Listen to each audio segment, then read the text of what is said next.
entrevista vamos a intentar sacar los incendios de la gresca política y vamos a escuchar a los técnicos, los de verdad, no los que se disfrazan de técnicos para seguir haciendo partidismo, como la directora de Protección Civil. Bueno, los técnicos que saben son los que pueden crear un plan para empezar los trabajos necesarios que no nos aboquen a otras 400.000 o 500.000 hectáreas calcinadas el próximo verano. Y una de ellas es Ana Belén Noriega, que es decana presidenta del Colegio Oficial de Ingenieros Técnicos Forestales. Ana Belén, bienvenida a Mediodía COPE. Buenos días. A Herrera Cope, perdón. Aquí me ha salido, cosas nos pueden aquí me ha pasar surgido mil el veces, pasado, ¿ves? Pasado siempre vuelve. Ana Belén, buenos días. Buenos días, Jorge. ¿Por dónde habría que empezar a trabajar hoy mismo para impedir que el verano de 2026 acabe resultando tan trágico en lo que toca a cantidad de tierra quemada como este que estamos terminando?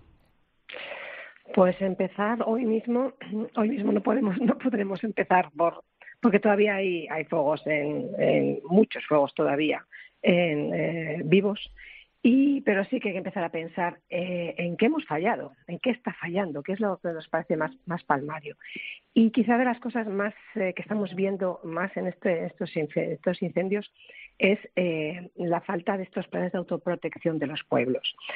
Cuando hay personas por medio, cuando hay gente que está que sus vidas corren peligro, hay que empezar por ahí, hay que empezar por proteger los bienes y a las personas, esos pueblos que dan vida a la naturaleza. Por eso necesitamos primero hacer esos planes que están bien sin hacer en muchas de las ocasiones, bien sin redactar, bien sin ejecutar. Necesitamos que esos planes se pongan en marcha. Esa sería la primera parte, porque naturalmente todos los medios de extinción van a centrarse primero en proteger a las personas. Entonces, necesitamos que liberen un poco de esa presión, porque los pueblos están en riesgo y que puedan empezar por parar los incendios, que son, como vemos, muy virulentos y muy importantes. Usted apunta a que el foco presupuestario sigue muy centrado en lo que son las respuestas a la emergencia, cuando lo eficaz, dice, es equilibrar la balanza hacia la prevención, porque cada euro para reducir el riesgo evita mucho más euros, por decirlo así, en pérdidas futuras. ¿Es mejor invertir mucho más dinero en la prevención que en la emergencia? Pues muchísimo más. A lo mejor son proporciones tipo de 2.000 a 3.000 euros por hectárea. Vamos a poner una cifra aproximada, dependiendo de los territorios y demás, a 20.000 o más por hectárea en extinción. 20.000 en extinción, 2.000, 3.000 euros en actuar sobre una hectárea.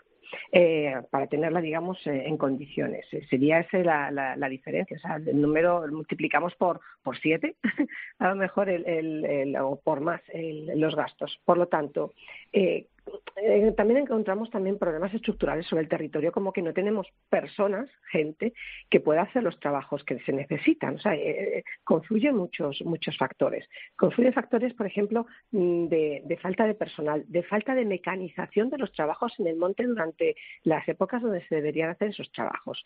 Falta de planificación. O sea, no tenemos tantos planes.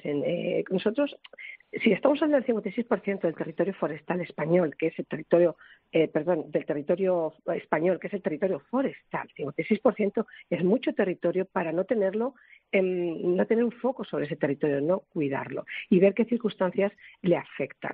Le afectan la despoblación, naturalmente, porque la gente huyó del campo a las ciudades. Tenemos ejemplos hasta en el cine de los años primeros 60, películas como Surcos o últimamente el 47 que hemos visto, la gente se ha ido a las ciudades porque había que reactivar en aquella época el sector industrial y hacía falta mano de obra. Toda esa mano de obra salió del campo, salió de las zonas rurales. Claro. Esa llamada, no sé, y luego posteriormente a la gente que se fue quedando allí eran los que como que se quedaban. Entonces, socialmente también parece, ahora a día de hoy ya nos gustaría que nuestros hijos, los que, digamos, volvieran o se quedaran en el campo, pensáramos que se han salvado de estar en la ciudad, que sería una visión preciosa. Entonces, necesitaríamos también que socialmente tuviéramos un reconocimiento claro a las personas que están o que son capaces de volver a estos espacios rurales y de cuidarlos, porque los van a cuidar para todos. Van a cuidar para todos que tengamos agua limpia, aire fresco, materias primas que necesitamos cada día. Estamos hablando de economías, necesitamos que la economía la cambiemos del paradigma de esas economías lineales, tenemos materiales que son no renovables y que usamos y que hay que volver a buscar en otro sitio y que no se vuelven a usar, a materiales que sean con baja huella de carbono y que sean renovables, como los materiales que encontramos en el bosque, la madera, la resina, el corcho. En nuestro día a día no nos damos cuenta de cuántas cosas necesitamos y cuánto dependemos de los bosques. No solo cuando abrimos un grifo y tenemos agua fresca, porque hay una cubierta vegetal que ha infiltrado ese agua o ha canalizado ese agua hacia los ríos, esos ríos o hacia los embalses. No nos damos cuenta de las funciones que nos hacen esos bosques. O cualquier cosa, cuando abrimos una puerta de nuestra casa es de madera, igual pensamos un suelo de parquet, nos sentamos en un sillón que es de madera, o tenemos en nuestras estanterías libros que están hechos de papel, que viene también de la celulosa forestal. O si abrimos nuestra nevera y tenemos unas setas, o incluso un jamón ibérico que se cría en las dehesas, necesitamos esas dehesas vivas, esas dehesas que puedan producir bellotas para criar esos cerditos que nos den ese jamón ibérico maravilloso. Entonces, todo esto, que son detalles de nuestro día a día, no nos damos cuenta que si nos volvemos atrás necesitamos esos bosques, esas dehesas, esos territorios forestales, ese 56% del territorio vivo y activo. Recopilando datos, Ana Belén, la masa forestal representa el 56% de la superficie total del país, ¿vale? De ese 56%, dicen las cifras que solo el 20% tienen algún tipo de gestión forestal. Pero cuando hablamos de gestión forestal, ¿a qué nos referimos? O sea, ¿qué es? ¿Se trata solo de limpiar o qué engloba? ¿Qué otros trabajos engloba la gestión forestal? No, sí, decimos que el 20% son los que es el territorio que goza, que tiene algún tipo de planificación forestal. ¿Y qué es planificar? Planificar, esto dicho desde la ingeniería, es mirar hacia adelante, ver qué tenemos, qué vamos a tener, qué necesitamos hacer, crear una estrategia y esa estrategia poderla planificar mirando cómo capturar más CO2, cómo aumentar su biodiversidad, cómo evitar las plagas y las enfermedades, o cómo prevenir esas plagas y enfermedades, cómo hacer que ese territorio infiltre agua y cómo cuidar de esos suelos. Y también tenemos otros factores como en esta planificación, cómo afecta a los pobladores de esas zonas, las partes socioeconómicas también, que las personas puedan estar viviendo en esos entornos de una manera, en una convivencia buena con el bosque. Planificar no es solo desbrozar, planificar es ver todo ese ecosistema forestal con todos sus componentes, con su fauna, su flora, las aves que habitan en ese territorio o las especies, los mamíferos y otro tipo de especies, o incluso en el suelo los microorganismos. Esa riqueza es biodiversidad. Y esa biodiversidad hace que la tierra esté viva y que, por ejemplo, las cadenas tróficas, que son las cadenas quién se come a quién, quién alimenta a quién, por tanto, pueden estar viviendo teniendo una convivencia adecuada todas las especies que tenemos en ese territorio, y hasta qué punto, por ejemplo, tenemos zonas donde por causa ahora de este avance, de este cambio climático del que estamos oyendo tanto hablar, el problema no es tanto el cambio como la velocidad a la que ha venido este cambio, que no nos podemos adaptar ni las personas y tampoco los ecosistemas, han venido demasiado rápido. Ecosistemas que están tocados por la mano del hombre y que de repente nos hemos ido y ahí se han quedado. 40, 50 años después, ahí están sin volver a actuar sobre ellos. Por lo tanto, esa mano de las personas que están en esos territorios hacen falta. Entonces tenemos que ver cómo planificar y cumplir esos planes. Para cumplir esos planes, naturalmente necesitamos presupuesto. Y ese presupuesto en la mitad del territorio, obviamente es imposible dotar presupuestariamente a la mitad del territorio para que todo esté perfecto. Por lo tanto, tiene que haber un equilibrio de las tres patas de la sostenibilidad, que es la que queremos que tengamos en esos territorios. Necesitamos que la pata medioambiental, pero también la económica y también la social, estén equilibradas. Si no, tendremos un desequilibrio. porque hay que gente que vive en el entorno, si no puede vivir del territorio que tiene allí, pues tenemos un problema, el problema social.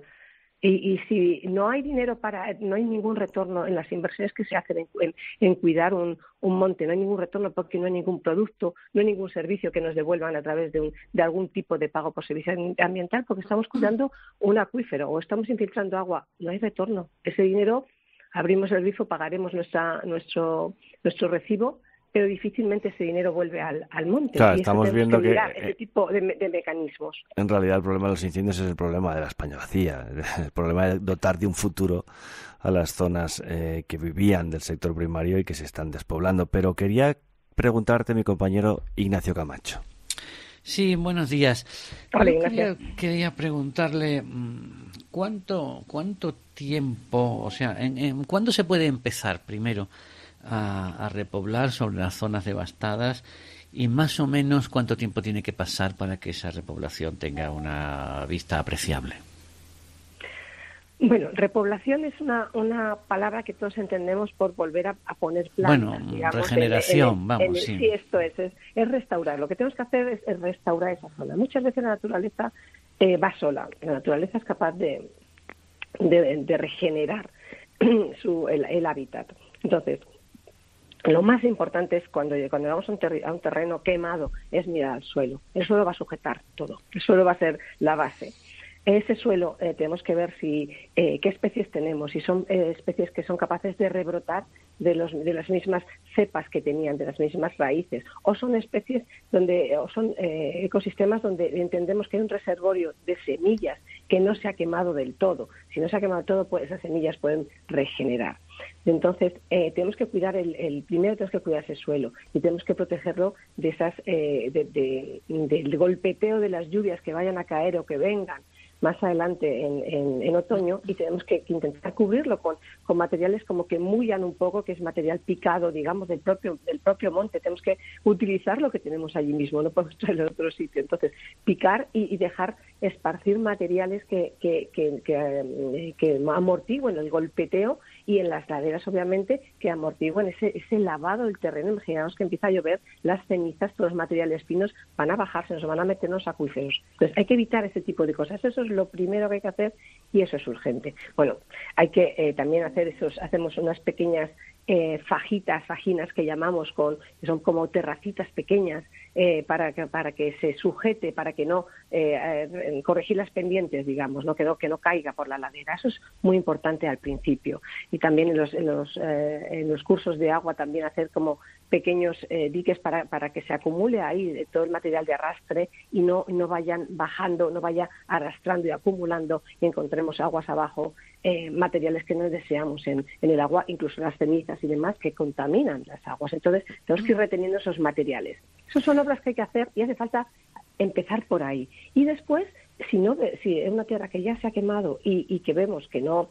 va a regenerar, dejar pasar un poco todo esto y esperar a otoño, una vez que hagamos este tipo, o incluso esperar al año siguiente, para el otoño siguiente, ver qué planificación vamos a darle a ese territorio, qué especies que vayan a ser resistentes, decimos nosotros resilientes, capaces de adaptarse a las nuevas condiciones que se van a encontrar en ese territorio, porque las especies van cambiando de ubicación. Especies que nos encontramos antes más bajitas en una ladera, ahora van subiendo cada vez más.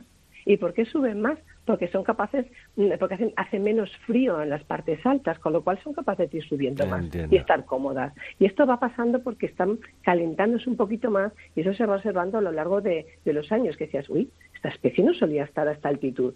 Bueno, pues te la vas encontrando cada vez más alto, por ejemplo, o especies que eran más propias del sur, van a encontrarse cada vez más al norte de nuestro país, o de otras, en general, de las latitudes, porque están cómodas en ese tipo de latitudes, y especies que estaban bien en un sitio, por razón de estar demasiado calientes en ese sitio, empiezan a no ser viables, empiezan a venir insectos y enfermedades oportunistas que, cuando las especies están debilitadas, las afectan e incluso las matan a estas masas. Pues Ana Belén Noriega, decana presidenta del Colegio Oficial de Ingenieros Técnicos Forestales, muchas gracias por haber estado aquí en Herrera, en COPE, esta mañana explicándonos todas las implicaciones científicas y forestales que tiene la gestión de los incendios. Muy buenos días y muchas gracias. Gracias, buen día.